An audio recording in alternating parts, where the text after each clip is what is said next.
Hello everyone, I am Iqra Fatima and I am back with my another video. So आज हम discuss करेंगे ICSE class 10 boards का poem, जिसका title है the globe and the lion, जिसको लिखा है लेक एंड प्ले। तो आज इस पोएम में हम लाइन वाइज एक्सप्लेनेशन देखेंगे।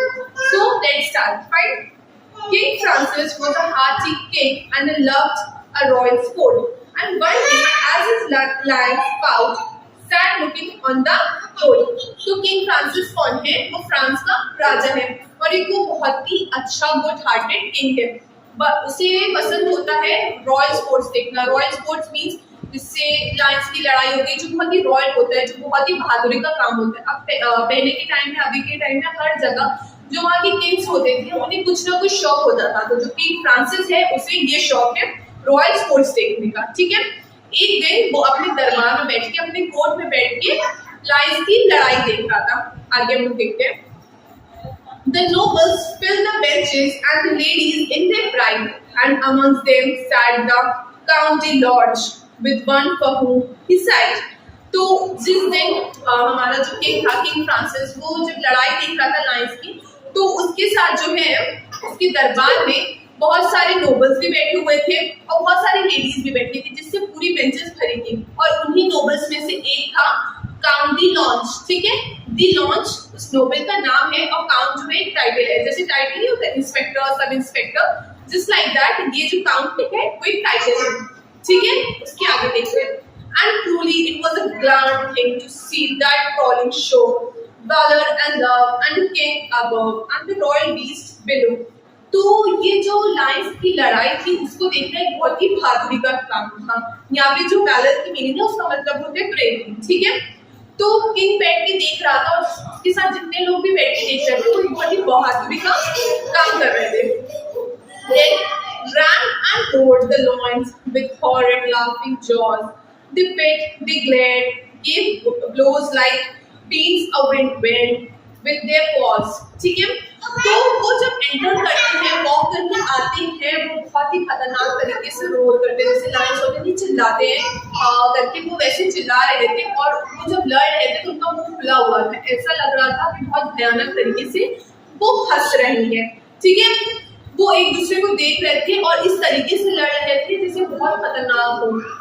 और जहाँ पे वो लड़ रहे थे तो वो ऐसे बनाया गया था कि साइड साइड में जैसे बीम्स नहीं होती जो घर बनाने में यूज होती है, बोलते हैं, वो बहुत स्ट्रॉन्ग होती है ताकि लायंस पलट के बाहर ना कर सके या कूद ना सके, दूसरी जो ऑडियंस बैठ के देख रहे थे। ठीक है।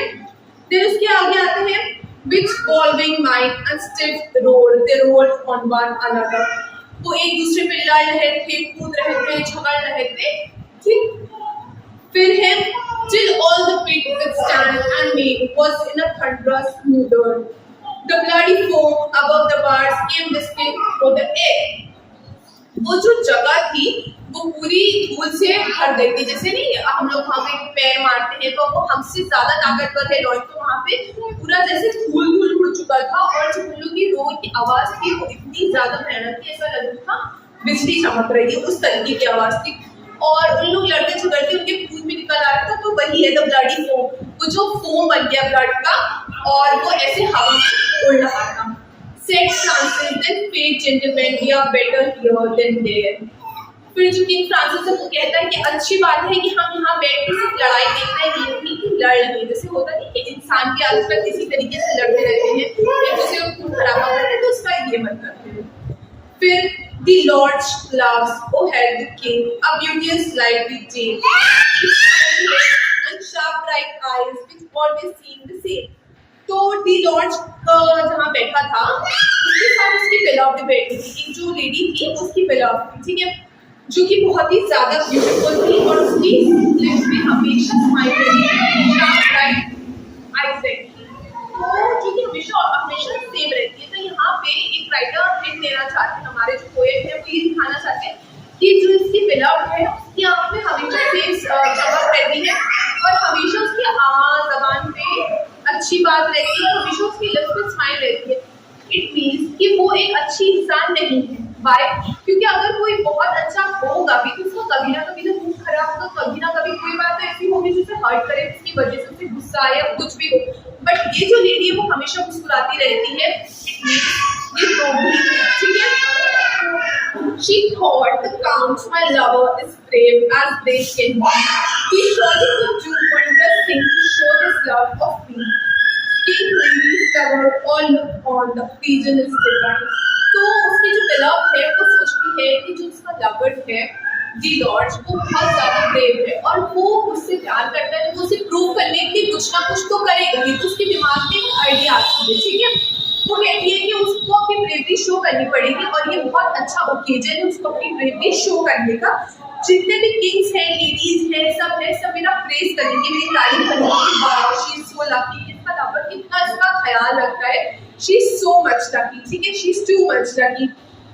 I drop my glove to prove his love, great glory with mine. तो इसके दिल में क्या ख्याल आता है कि मैं जो हूँ अपना ग्लव्स जहाँ पे शेर लड़ रहे हैं वहाँ पे फेंकूंगी और इसे कहूंगी if you love me then go and bring that glove for me. तो ये जाएगा मेरे लिए, वो ग्लव्स लेके आएगा और फिर इसकी वाहवाही होगी, बहुत सब तारीफ करेंगे कि वाह यू आर सो लकी, तुम्हारे लिए ये इतना कुछ कर रहा है। ये कि कितनी सेल्फिश है कि कोई अपने लवर को इस तरीके से इस प्रॉब्लम में तो नहीं भेज सकता है। देन आगे हम लोग देखते हैं। She dropped her glove to prove his love, then look at me. She dropped her glove to prove his love, then look at him and smile. He bowed and in a moment leaped among the lines wide. The lip was quick, the written was quick, and he has regained his place. तो जैसे कि उसके दिमाग में plan चल रहा था कि मैं अपना ग्लव फेंक दूंगी और फिर वो जाएगा लेकर आएगा, तो उसने वही करा, उसने अपना ग्लव फेंक दिया और उसको बोला कि अगर इफ यू लव मी तो तुम जाओ और ये मेरे लिए लेकर आओ, ठीक है। और वो स्माइल करती है, तो वो ऐसे वो करता है, झुकता है उसके आगे, विच मीन्स कि वो ये चैलेंज एक्सेप्ट करता है और वो फटाक से जंप करके जाता है कहाँ, जहाँ पे नाइट्स लड़ रहे थे, वो एकदम फटाक से जंप करके जाता है, फटाक से एकदम उठाता है और रिटर्न हो जाता है। मतलब बहुत क्विक में उसने जंप भी करा, ग्लव्स भी उठाए और वापस आ भी गए, ठीक है। फिर क्या होता है, they threw the glove but not the glove right in the lady's face. तो सब सोचते हैं कि अरे वाह, इसने तो अब बहुत अच्छे से प्यार से उसको ग्लव देगा, बट जो हमारा है दी लॉर्ड वो उसकी जो बिलव्ड है उसके मुंह पे ग्लव फेंक देता है और सबको लगता है कि वो बहुत प्यार से देगा, बट उसके चेहरे पे ग्लव फेंक देता है, ठीक है। By God, said Francis, rightly done, and he rose from where he sat. No love poet he, but vanity says love a task like that. तो उसके बाद जब वो उसके मुंह में ग्लव्स फेंक देता है, प्यार से नहीं बल्कि गुस्से में, तो जो हमारे किंग फ्रांसिस हैं वो कहते हैं कि इसने बहुत अच्छा करा और वहां से उठ जाता है। वो कहते हैं कि ये कोई प्यार नहीं है कि कोई इंसान जिससे तुम प्यार करते हो उसे तुम भेजो मुसीबत में कि तुम अपने प्यार को प्रूव कर सको। क्यों? क्योंकि हमें दूसरों के सामने शो ऑफ करने का मौका मिल सके, दूसरों के सामने हम अपनी बड़ाई कर सके, अरे यार इसने मेरे लिए करा। तो it's not a true love, ये लड़की गलत है, ये तुमसे ट्रू लव नहीं करती है। जो तुमने कहा बहुत अच्छा करा, देन वो वहां से ये चला जाता है और ये वो यही एंड हो जाती है। ऑब्वियस सी बात है, जो भी होगा अगर आप किसी से ट्रू लव करोगे तो आप कभी नहीं चाहोगे कि वो आपका जो पार्टनर है या कोई भी है कोई भी प्रॉब्लम फेस करे। तो इस लड़की ने तो अपने शो ऑफ के लिए कि वो उसकी बहुत सब तारीफ करेगी, जितने भी लेडीज जेंट्स सब बैठे हुए हैं, इसलिए उसने उसको वहां भेजा ये आईडिया। बट उसने भी क्या करा, उसने मुंह पे ग्लव्स मार दिया और उसने भी उसको रिजेक्ट कर दिया। सो ये थी हमारी पोम। आई होप आप सबको समझ में आई हो। अगर कोई भी प्रॉब्लम हो तो please comment below, I answer. So that's for today. Next video में हम लोग जरूर मिलेंगे, तब तक के लिए बाय एंड थैंक यू।